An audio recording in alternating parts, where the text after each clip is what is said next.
সরকারি চাকুরি অধ্যাদেশ নিয়ে ক্ষোভে ফুঁসছে কর্মকর্তা কর্মচারীরা। কারণ অন্তর্বর্তী সরকারের জারি করা সরকারি চাকরি সংশোধন অধ্যাদেশ 2025 এই অধ্যাদেশ বাতিলের দাবিতে সচিবালয় সহ বিভিন্ন দপ্তরে চলছে অবস্থান কর্মসূচি, বিক্ষোভ ও কর্মবিরতি।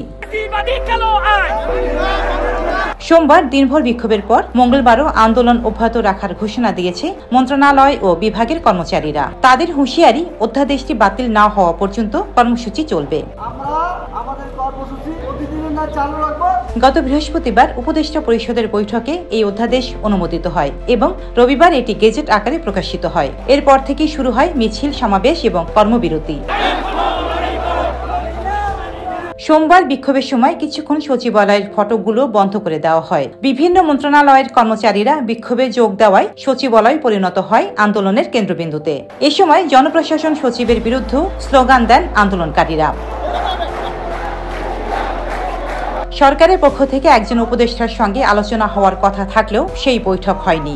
সরকার এখনো অধ্যাদেশের বিষয়ে বিস্তারিত ব্যাখ্যা দেয়নি। তবে জনপ্রশাসন মন্ত্রণালয় জানিয়েছে, একটি কমিটি পুনর্গঠন করে কর্মচারীদের দাবিগুলো পর্যালোচনা করার কথা ভাবা হচ্ছে।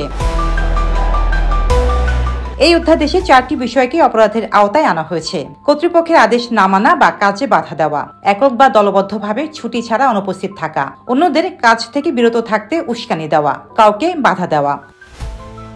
এসব অপরাধের জন্য 3টি শাস্তি হতে পারে: পদ বা বেতন গ্রেড অবনমিত করা, চাকরি থেকে অপসারণ, চাকরি থেকে বরখাস্ত। অভিযোগ উঠলে নিয়োগকারী কর্তৃপক্ষ 7 দিনের মধ্যে কারণ দর্শানোর নোটিশ দেবেন।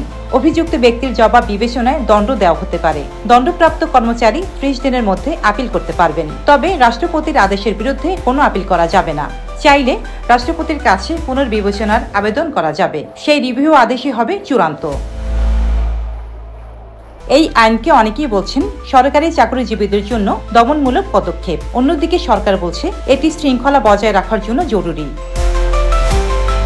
এখন প্রশ্ন হলো, আন্দোলনের মুখে সরকার কি পিছু হটবে নাকি আরো শক্ত অবস্থান নেবে?